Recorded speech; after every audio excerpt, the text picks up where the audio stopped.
Today you say Zimbabwe is in trouble and the trouble of Zimbabwe is caused by Mugabe.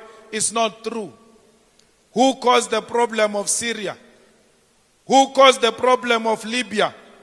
Who's causing the problem of Venezuela, Afghanistan, and Iraq? All those problems were caused by Mugabe. Destabilizing those countries were caused by Mugabe. What is common with all these countries, including Zimbabwe, is the fact that imperialism intervened.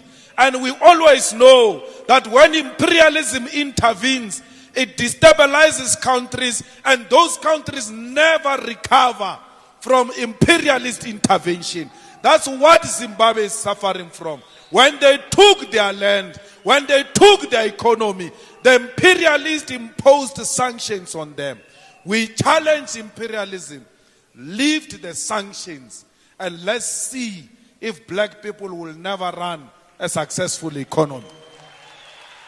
Let the black Zimbabweans fail on their own without imperialism sanctions. We want the sanctions in Zimbabwe removed. I want to tell you now that one day when those sanctions are removed, some of you who are beating up Zimbabweans here, some of you who are hating on Zimbabweans here, you are going to work for them. They will be owning their mines, they will be owning their retail, they will be owning their banks, they will be owning their land. You call them foreigners. What is the definition of a foreigner? A foreigner is a person who comes into your country without papers, doesn't have anything to show. That includes you. You are foreigners because you have nothing to show. You go around claiming this is your country. Let's go outside. Show me papers that confirms you are the owner of this country. There's nothing. You don't own anything. Yet you call people foreigners. You are a foreigner yourself because you do not own. Foreigners means visitors.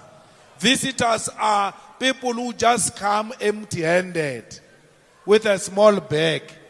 When the time permits, they go. That's you. You are renting. You are marching from the hostels, beating up people that they must leave South Africa. Yet you do not own a hostel. You are paying a rent in that hostel. You can be removed yourself from that hostel. You are telling people to leave your country. You come from an apartment. You come from a flat. You come from a house. You have no paper. When you return back home after taking out Zimbabweans, the white man will be at the door showing you the way out of the rented flat, out of the rented house, out of the rented apartment. You have nothing to show. Yet you claim this is your country. You have nothing. You are defending a white man's property. This South Africa is owned by a white man. This South Africa is controlled by the white man.